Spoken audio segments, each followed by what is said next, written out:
Hello friend, आप सभी का स्वागत है विदित स्टडी पॉइंट चैनल में। आज के इस वीडियो में यूपी टेट एग्जाम 2026 के लिए प्रैक्टिस सेट करने वाले हैं। तो वीडियो को शुरू से लेकर अंत तक देखिएगा। चैनल पर नए चैनल को सब्सक्राइब कर लीजिएगा। पीडीएफ के लिए विदित स्टडी पॉइंट टेलीग्राम चैनल को ज्वाइन कर लीजिएगा। आज की क्लास में हम बाल विकास और शिक्षा शास्त्र के 30 प्रश्न करने वाले हैं।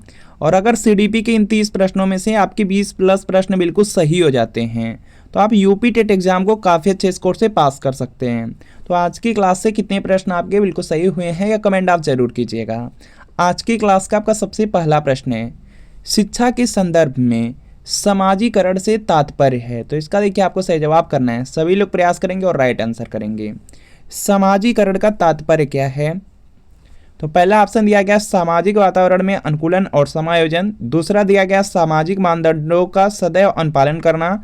तीसरा है कि अपने सामाजिक मानदंड बनाना। और चौथा है समाज में बड़ों का सम्मान करना। शिक्षा के संदर्भ में जो समाजीकरण का तात्पर्य है वह सामाजिक वातावरण में अनुकूलन और समायोजन है।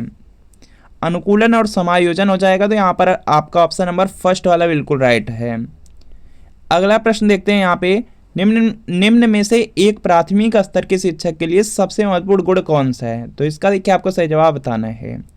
4 ऑप्शन है, चारों ऑप्शन पढ़ेंगे उसके बाद आप लोग आंसर करेंगे। प्राथमिक स्तर के शिक्षक के लिए सबसे महत्वपूर्ण गुण कौन सा है? पहला है कि शिक्षण विधियों में सक्षमता और विषय का ज्ञान होना। दूसरा है उच्च मानक भाषा में पढ़ाने की क्षमता। तीसरा है पढ़ाने की उत्सुकता। चौथा है धैर्य और लगन। तो यहाँ पे सबसे जो महत्वपूर्ण गुण है वह हो जाएगा धैर्य और लगन का। तो यहाँ पर फोर्थ वाला राइट आंसर है। जो भी छात्र इसमें फोर्थ को चूज किए वह राइट है। नर्सरी कक्षा में शुरुआत करने के लिए कौन सी विषय वस्तु सबसे अच्छी है? तो इसका देखिए आपको सही जवाब करना है। सभी लोग प्रयास करेंगे। पहला है मेरा प्रिय मित्र, मेरा पड़ोस, मेरा परिवार, मेरा विद्यालय। नर्सरी कक्षा में शुरुआत करने के लिए पूछा जा रहा है कि थीम क्या होनी चाहिए। तो वह होना चाहिए कि मेरा परिवार। मेरा परिवार होगा तो थर्ड वाला बिल्कुल राइट आंसर है। जिला प्राथमिक शिक्षा कार्यक्रम किस वर्ष लागू किया गया था? तो इसका देखिए आपको सही जवाब करना है। जो जिला प्राथमिक शिक्षा कार्यक्रम है यह 1993 में यहाँ पे लागू किया गया था। तो यहाँ पे सेकंड वाला राइट आंसर होगा। अगला प्रश्न की शिक्षा का उद्देश्य है। तो इसका देखिए आपको सही जवाब करना है। पहला अच्छा नागरिक बनाना, बिल्कुल सही हो जाएगा। शिक्षा का उद्देश्य है कि अच्छा नागरिक बन सकें आप लोग। तो यहाँ पे फर्स्ट वाला तो राइट है। ऐसे व्यक्तियों का निर्माण जो समाज के लिए उपयोगी हो, यह भी सही है। शिक्षा का यह भी उद्देश्य है। व्यवहारिकता का निर्माण करना, यह भी सही है। तो यहाँ पे 3 के तीनों सही हैं। तो उपर्युक्त सभी वाला जो फोर्थ में दिया गया फोर्थ वाला राइट आंसर हो जाएगा। अगला प्रश्न आपके सामने है। सभी लोगों को प्रयास करना है कि इसका राइट आंसर आप लोग कर सकें। और इसमें प्रश्न दिया गया, फ्रोबेल ने निम्न में से किस खेल पर प्रमुख बल दिया? तो इसका देखिए आपको सही जवाब करना है। तो यहाँ पे इसका राइट आंसर हो जाएगा गेंद का खेल हो जाएगा, जो कि फर्स्ट में है। फर्स्ट वाला राइट आंसर है। प्रयोगात्मक विधि को सर्वप्रथम प्रस्तावित किया। तो इसका देखिए आपको यहाँ पे सही जवाब करना है। जो प्रयोगात्मक विधि है उसको सर्वप्रथम जो प्रस्तावित किए थे वह विल्हेम वुंट ने किया था। तो यहाँ पे क्या होगा? थर्ड वाला राइट आंसर होगा, वुंट ने किया था। अगला है कि बालक का चिंतन किसके द्वारा प्रदर्शित नहीं होता है? तो इसका देखिए आपको सही जवाब बताना है। बालक का जो चिंतन होता है वह देखेंगे आत्मकेंद्रियता, सजीवतावाद, यथार्थवाद द्वारा प्रदर्शित होता है, लेकिन वह ऐक्तिकवाद नहीं होगा। तो यहाँ पे फोर्थ वाला राइट आंसर होगा। अगला प्रश्न आपके सामने है। यहाँ पे 9 नंबर का यहाँ पे प्रश्न है कि पियाजे के सिद्धांत के अनुसार निम्नलिखित में से कौन सा व्यक्ति के संज्ञानात्मक विकास को प्रभावित नहीं करेगा? तो इसका देखिए आपको सही जवाब बताना है। तो यहाँ पे इसका राइट आंसर हो जाएगा सामाजिक अनुभव हो जाएगा। पियाजे के सिद्धांत के अनुसार निम्नलिखित में से कौन सा व्यक्ति के संज्ञानात्मक विकास को प्रभावित नहीं करेगा? तो यह सामाजिक अनुभव होगा। तो यहाँ पे सेकंड वाला राइट आंसर होगा। अगला प्रश्न आपके सामने है कि इनमें से कौन सा त्रितंत्रीय सिद्धांत में व्यवहारिक बुद्धि का अभिप्राय नहीं है? तो इसका देखिए आपको सही जवाब करना है। तो इसमें हो जाएगा सेकंड वाला। व्यवहारिक बुद्धि का अभिप्राय नहीं है पूछा गया है तो सेकंड वाला होगा। केवल अपने विषय में व्यवहारिक रूप से विचार करना। अगला प्रश्न है कि कोई भी नाराज हो सकता है, यह आसान है, परंतु एक सही व्यक्ति के ऊपर सही मात्रा में, सही समय पर, सही उद्देश्य के लिए तथा सही तरीके से नाराज होना आसान नहीं है। यह संबंधित है। तो इसका देखिए आपको सही जवाब बताना है। और यह संबंधित है संवेगात्मक विकास से। जो कि फर्स्ट में दिया गया, फर्स्ट वाला राइट आंसर है।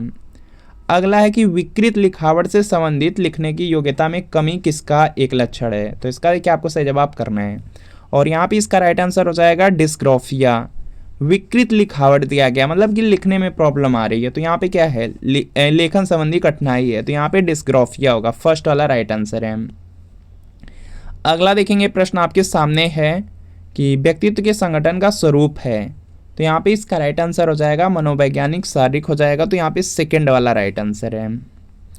अगला प्रश्न आपके सामने है कि आत्म केंद्रित व्यक्ति होता है, तो यहाँ पे इसका राइट आंसर हो जाएगा अंतर्मुखी। जो आत्म केंद्रित व्यक्ति होता है वह अंतर्मुखी रहता है, तो फर्स्ट वाला राइट आंसर होगा। अगला है कि अपने ऊर्जा बल को बाहर की ओर अभिव्यक्त करने वाले व्यक्ति का प्रकार होता है, तो यहाँ पे इसका राइट आंसर हो जाएगा वह बहिर्मुखी व्यक्तित्व के लोग होते हैं या व्यक्ति होते हैं, तो यहाँ पे थर्ड वाला राइट आंसर होगा। अगला प्रश्न आपके सामने है, जब बच्चे एक अवधारणा को सीखते हैं और उसका प्रयोग करते हैं तो अभ्यास उनके द्वारा की जाने वाली त्रुटियों को कम करने में मदद करता है।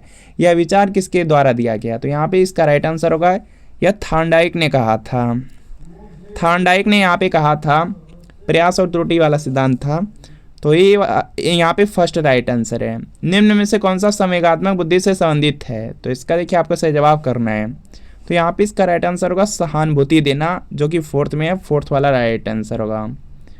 एक आंतरिक बल जो प्रोत्साहित करता है और व्यवहार परक प्रतिक्रिया के लिए बाध्य करता है एवं उस प्रतिक्रिया को विशिष्ट दिशा उपलब्ध कराता है, तो इसका देखिए आपको सही जवाब करना है। एक आंतरिक बल जो प्रोत्साहित करता है और व्यवहार परक प्रतिक्रिया करने के लिए यहाँ पे बाध्य करता है एवं उस प्रतिक्रिया को विशिष्ट दिशा उपलब्ध कराता है, वह आपका क्या होता है, अभिप्रेरण होता है, तो फर्स्ट वाला राइट आंसर होगा। अगला देखेंगे नेक्स्ट है कि निम्न में से कौन सी शब्दावली प्रायः अभिप्रेरणा के साथ अंतः बदलाव के साथ इस्तेमाल की जाती है, तो यहाँ पे इसका राइट आंसर होगा आवश्यकता हो जाएगा, थर्ड वाला बिल्कुल यहाँ पे राइट आंसर है। अगला प्रश्न है कि जब शिक्षार्थियों को समूह में किसी समस्या पर चर्चा का अवसर दिया जाता है तब उनके सीखने का वक्र, तो यहाँ पे इसका राइट आंसर हो जाएगा बेहतर रहता है, बेहतर होता है।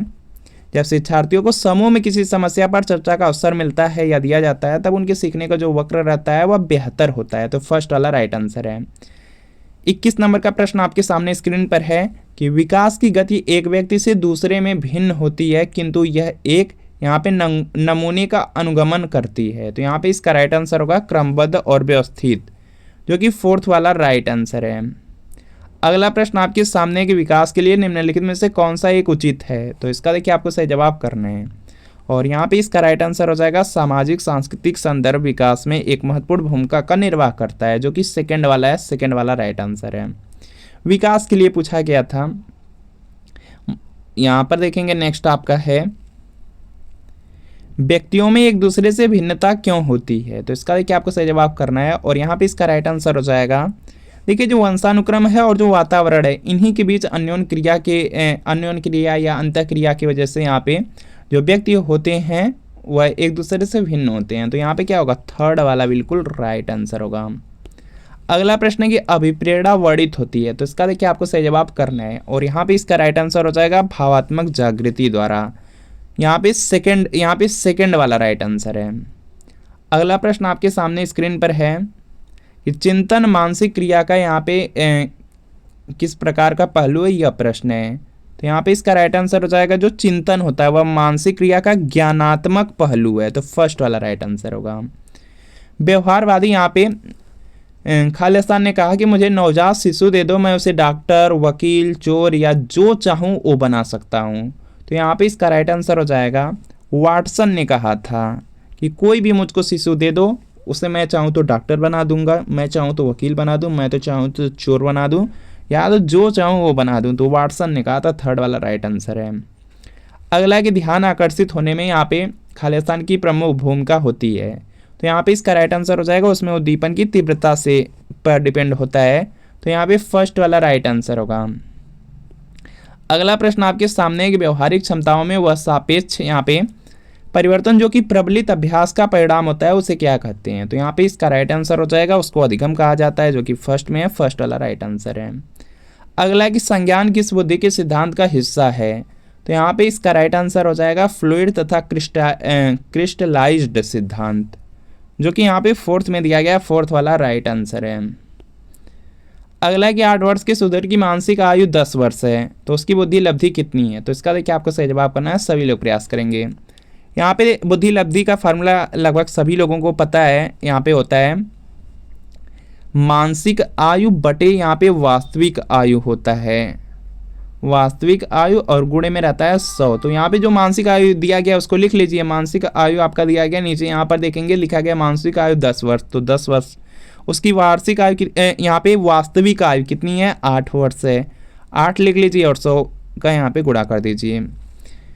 इसको काट दीजिए। यहाँ पे 2 से यहाँ पर अगर काटते हैं तो यह 4 बार में डिवाइड हो जाएगा, यह आपका 5 बार में डिवाइड हो जाएगा, और 4 से यह 25 बार में डिवाइड हो जाएगा, और 25 का 5 में मल्टीप्लाई कर दीजिएगा, गुणा कर दीजिएगा, 125 आ जाएगा। 125 फोर्थ वाले में दिया गया है, तो फोर्थ वाला आपका क्या होगा? राइट आंसर हो जाएगा। तो फ्रेंड आपको बताना है कि इन 30 प्रश्नों में कितने प्रश्न आपके बिल्कुल सही हुए हैं, या कमेंट आप जरूर कीजिएगा। और यूपी टेट एग्जाम के लिए आप लोग प्रीवियस ईयर पेपर ले सकते हैं, क्योंकि प्रीवियस ईयर पेपर से बहुत सारे प्रश्न आपके रिपीट होते हैं बहुत, और आपको एक सटीक आइडिया लग जाता है कि एग्जाम में किस तरह का प्रश्न पूछा जाता है। तो यूपी टेट एग्जाम के लिए प्रीवियस ईयर पेपर जरूर लीजिए।